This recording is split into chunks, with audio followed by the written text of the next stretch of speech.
Alex Gibney, the Enron story is just this fascinating story. It's like a film novel. It's like a Greek tragedy. All these metaphors and analogies have been used. It's also very, very funny. And that's I mean, you find yourself laughing a lot harder than you think you're going to be. And I wanted to ask you how in particular, why do you think Enron officials generated so much in-house video and things that are now coming back to seem like it's like the Daily Show with Jon Stewart, only they did it themselves. Explain this. I don't know if I can explain it. I can only attempt, you want me to hold it? Yeah. I don't know if I can explain it. I can only attempt to try to understand it. You know, the editor of the Harvard Business Review had a theory, which was that it was a kind of ventilation mechanism, that they were wrestling with all sorts of moral issues, and the only way to come out was in comedy. I mean, Freud would say that comedy always has serious roots. So maybe that was it, or maybe they were just trying to be funny, or maybe they were just so arrogant that they thought, well, you know, we can just make fun of this whole thing, these scams. But they did a lot of skits, and the Department of Justice has a lot of them. And maybe for the DVD, we can get our hands on them after the trial. I mean, at first, when you're watching it for the first time at a press screening, you don't really, something goes by you and you say, are those the real guys parodying themselves? Like, that's right. Jeff Skilling plays Jeff Skilling.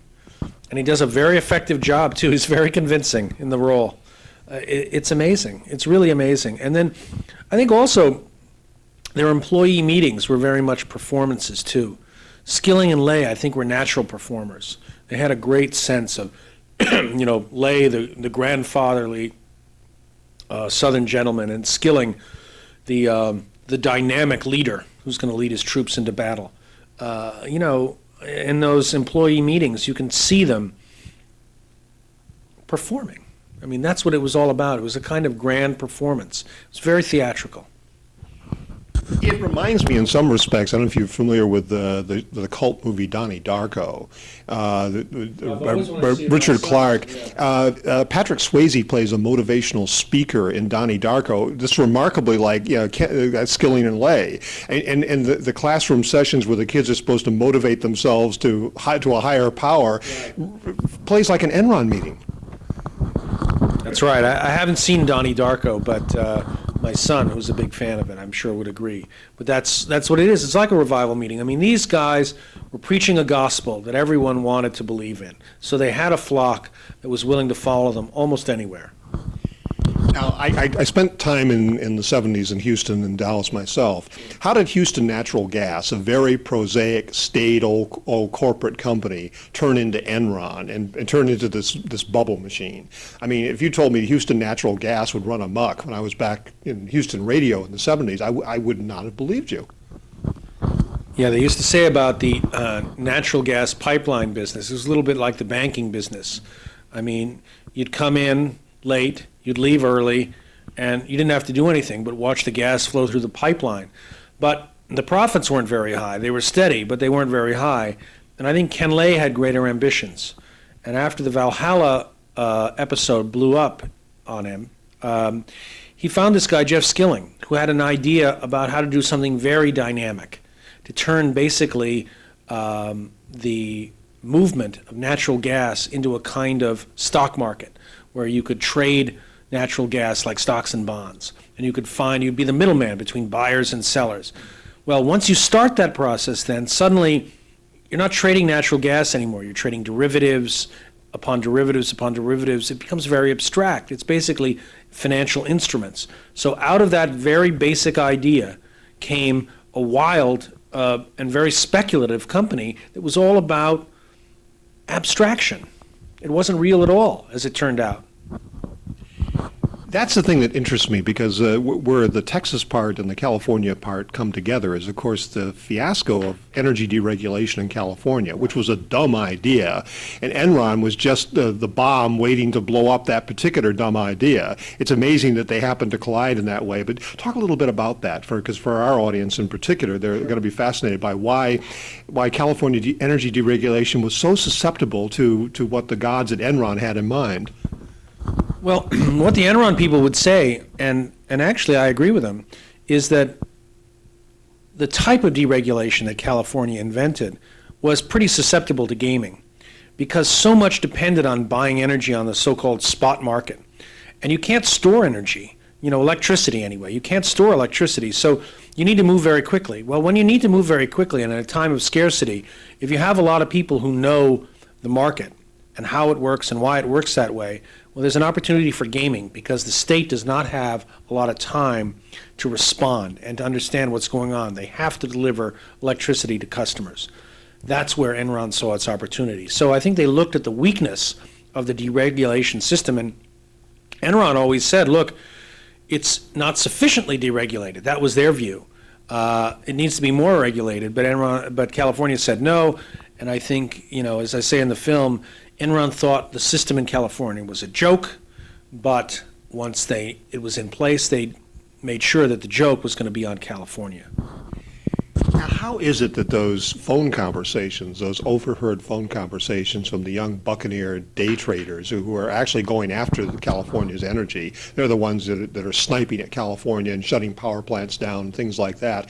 These guys sound like the characters from Boiler Room, the fiction film about the stock market bubble. It was actually fiction, but these guys sound like characters out of Boiler Room. Right. And you capture them. It's a very real moment in a documentary. It was astounding to me when I found those audio tapes. I mean, these guys, it is a kind of a frat house atmosphere, a sort of, jock locker room atmosphere. They're slapping each other on the back, they're swearing, they're completely irreverent, they don't give a shit about anything. And ultimately, they're laughing while California goes up in flames, sometimes literally. As at one point, a forest fire engulfs a power line, which causes more energy shortages. And you hear one Enron trader say to the other, "Burn, baby, burn." So it is staggering, and it was the most surprising thing to me when I actually found that material, that kind of dark face of capitalism. And these guys who just thought it was a kind of a video game. I mean, I think that's what they were really about. They're young, they're careless, they don't give a shit. The audio tapes are commercial audio tapes that are preserved for commercial purposes. So if you do a trade, I'm going to sell this to you for $50 a kilowatt or a megawatt, whatever. 2 weeks later, if there's an issue, you go back to the tape and say, see, this is what you said. The only reason we have these tapes now is because a small utility in Washington State decided to go after Enron when Enron sued them for non-payment of their electrical bill. And they got these tapes from the FBI. They got them to pursue a criminal investigation, and they made them public.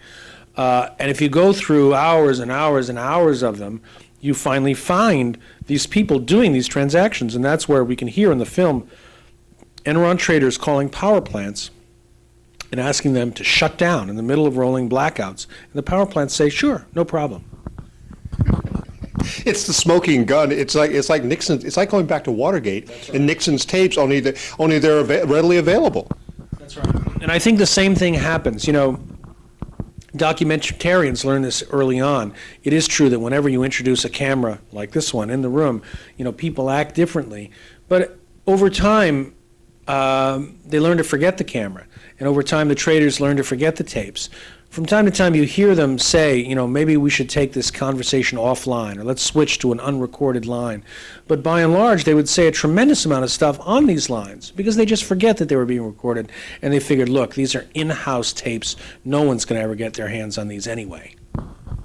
I know it's not the direct subject of the film, but I want to ask one or two questions about how you think the California political process reacted to this deregulation and the Enron, the intrusion into it. I mean, Gray Davis becomes a major character. Arnold Schwarzenegger, in effect, becomes a major character. These are still issues that are still, the California voters are going to pass on Schwarzenegger again next year on his referendums and on his re-election bid.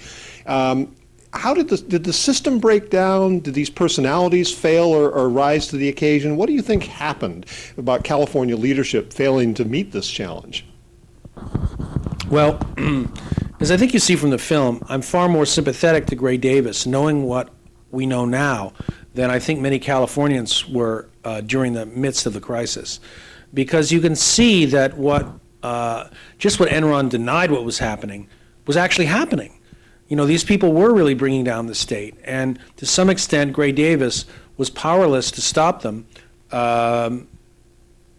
unless the federal government intervened. And of course, George Bush, as we know, was good pals with Kenny Boy and also was a strong zealot for deregulation. So I think Gray Davis really, I think we can be more sympathetic to him because there was a lot that he couldn't control. And Enron at the time was saying, this is not happening, this is a joke, the governor doesn't know how to run the state. And who was to prove any differently? On the other hand, in retrospect, we can say, look, maybe there was more that he could have done to marshal popular rage and to use his power as a politician to say, look, something rotten is going on here. It doesn't happen that 50% of the power capacity in the state is down for maintenance on a single day. That's not by accident.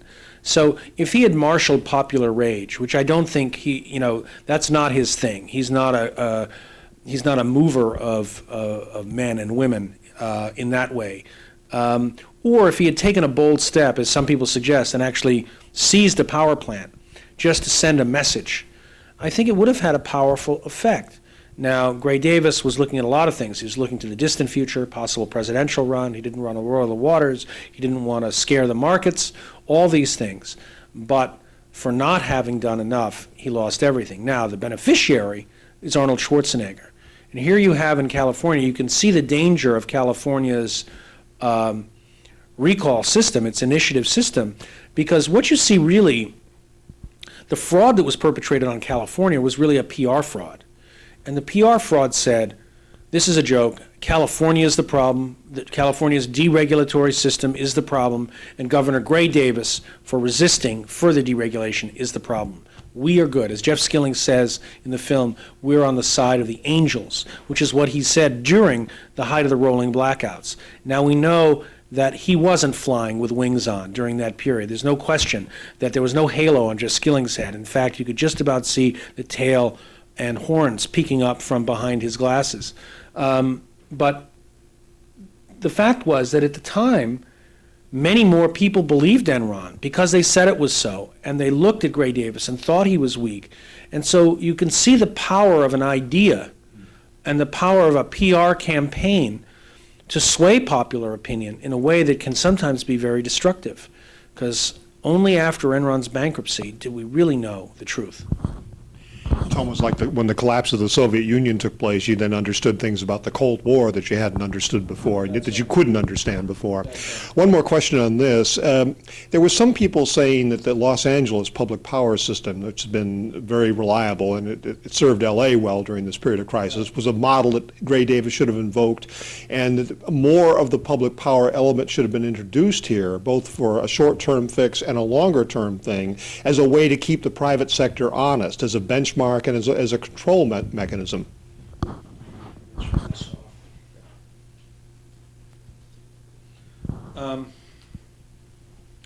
We're now rapidly passing out of my area of expertise, but I think that I'm not sure I'm qualified to answer that question. Okay, I needed to ask it. Getting back to the subject of Enron. You make a really good effort to explain what went wrong, and obviously it's a very complex, arcane bit of business accounting that Enron was capitalizing on. But why don't you give us the basic 1, 2, 3 about what it was that Enron did that was seemingly so great in the bubble of .com era and everything, and turned out to be such a fiasco, and why did so many accountants, lawyers, and bankers go along with this? Well, to take the second question first, so many lawyers, accountants, and bankers went along with Enron's plan because the money was too good. There were a lot of emails in between bankers where it's clear that they know something very dirty was going on, and they decided to do it anyway because the money is too good. And that's what happened to Arthur Andersen. They were making $1 million a week from Enron. Vincent and Elkins, the law firm that produced our current Attorney General, who has also worked on the Enron account, they didn't ask sufficient questions, probably because the money was too good for them. So for all these reasons, nobody was willing to question what was going on at Enron. Now, what was going on? There were two things going on at Enron. First of all, Enron put itself in a real financial bind due to a mechanism that initially enriched itself greatly. And it was a peculiar form of accounting called mark-to-market accounting.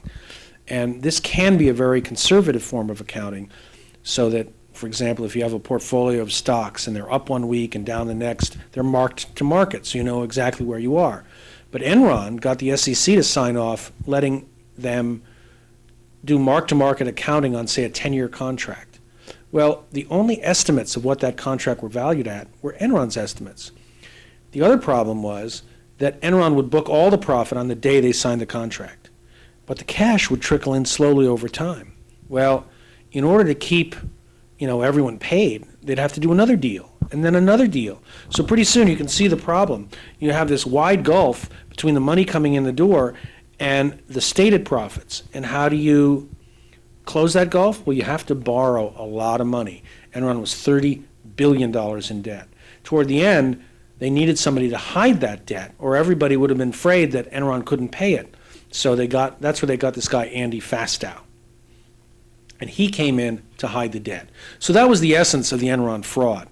But the essence of Enron's businesses were that they were full of all these great ideas, some of which have lasted beyond Enron in terms of this whole idea of matching up buyers and sellers.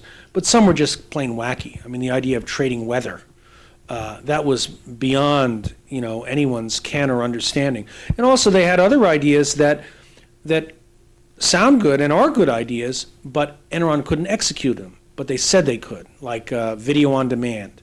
They had a deal with Blockbuster. We all know Blockbuster. They had a deal with Blockbuster, and they were going to deliver video on demand. Well, people are still talking about video on demand. So there's nothing wrong with the idea.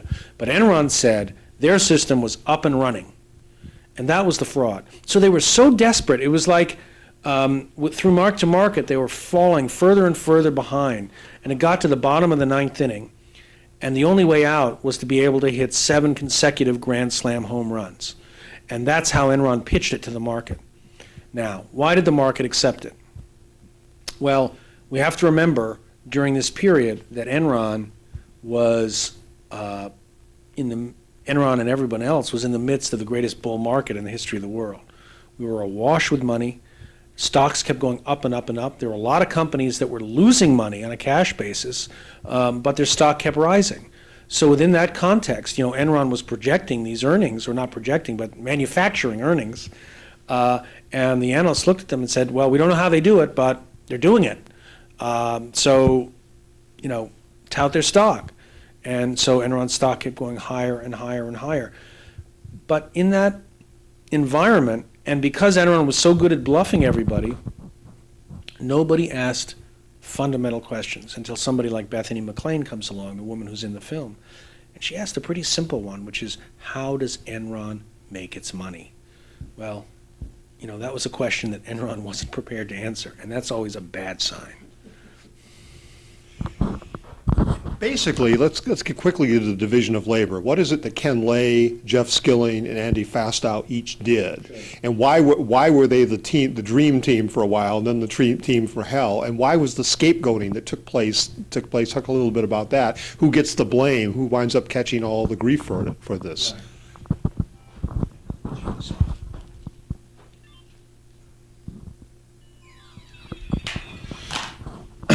The unholy trinity at Enron. Ken Lay, Jeff Skilling, and Andy Fastow. Ken Lay was the politician. He actually, despite all his talk about deregulation, he really understood politics. He knew what politicians liked. He knew that kind of gentle, folksy manner that it would take to convince them of things, because actually Enron got a lot of favors from politicians over the years, particularly the Bush family. But not just the Bush family, and many Democrats too. So Ken Lay was the politician. He used to like to jet all over the world.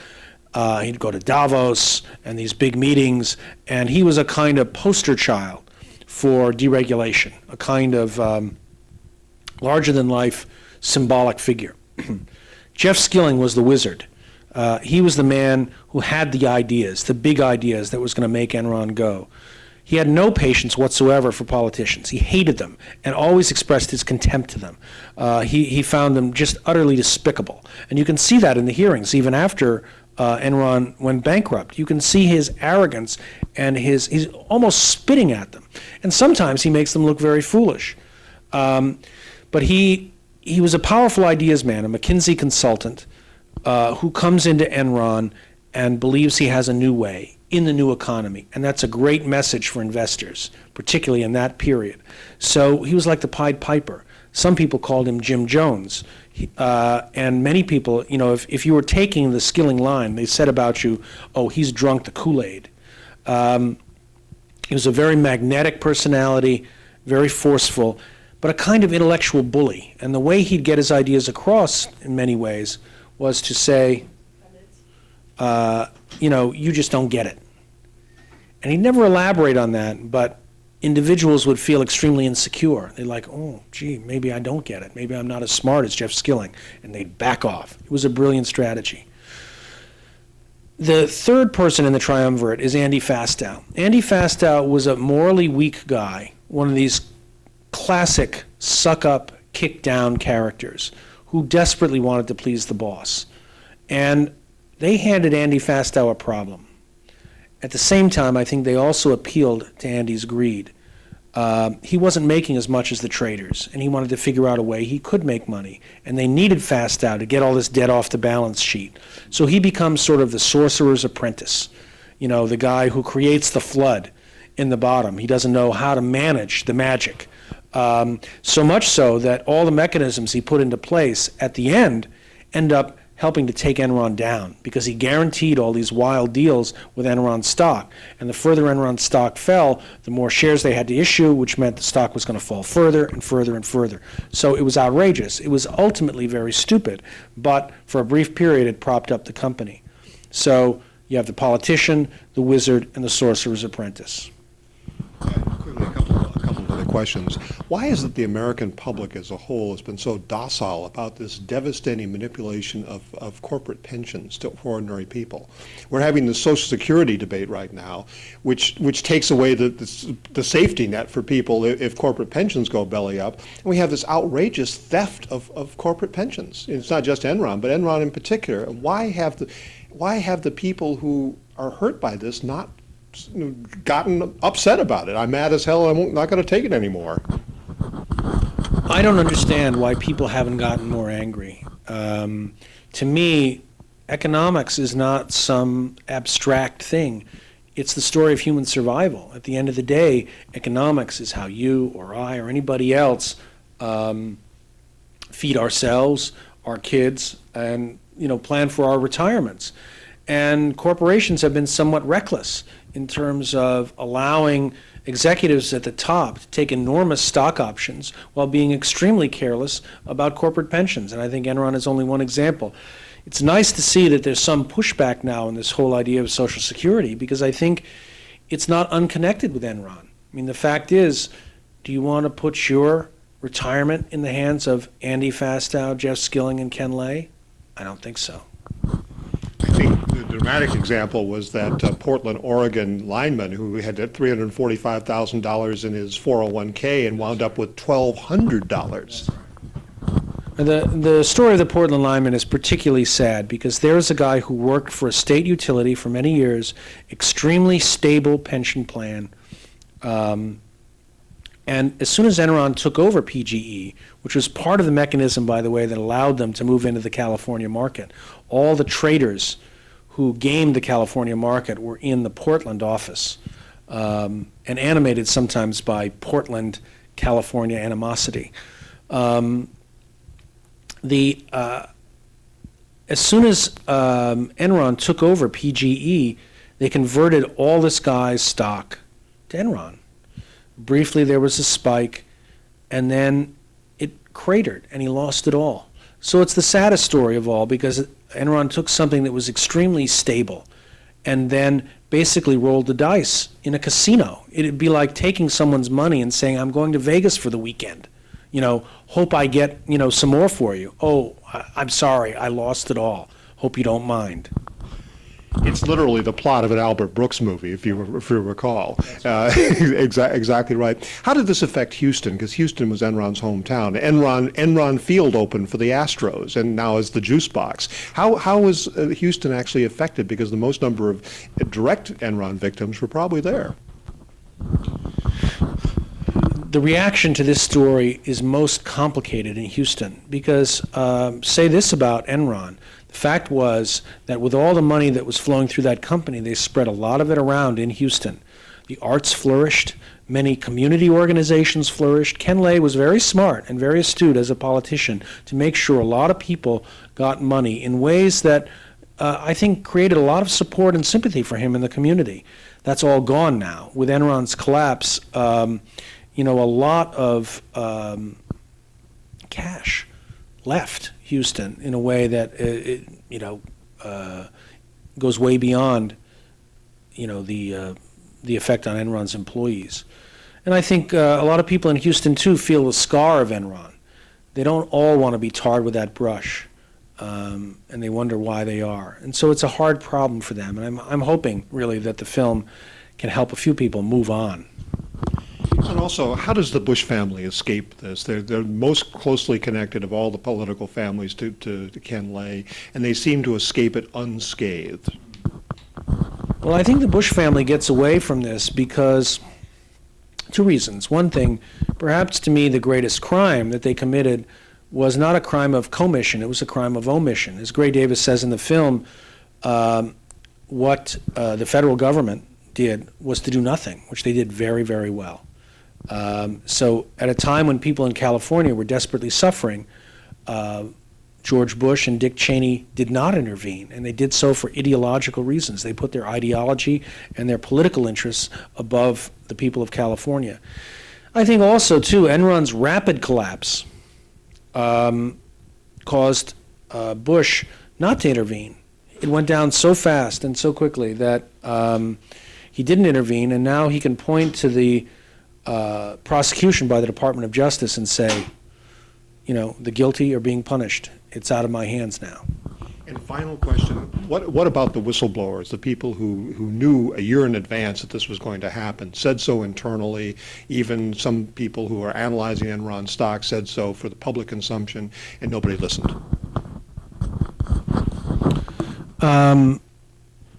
The one whistleblower at Enron, strictly speaking, wasn't a whistleblower. Sharon Watkins actually went to Ken Lay, not to the SEC.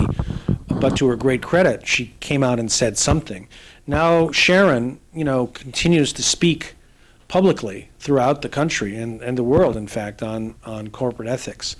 And I think the world of the whistleblower is, the Enron story made the world a little bit easier for the whistleblower, but not so easy. It's still pretty tough to buck a corporate culture and to rudder against the people who are writing your paycheck, and that's probably the biggest problem. Thank you very much, Alex Gibney. Appreciate it.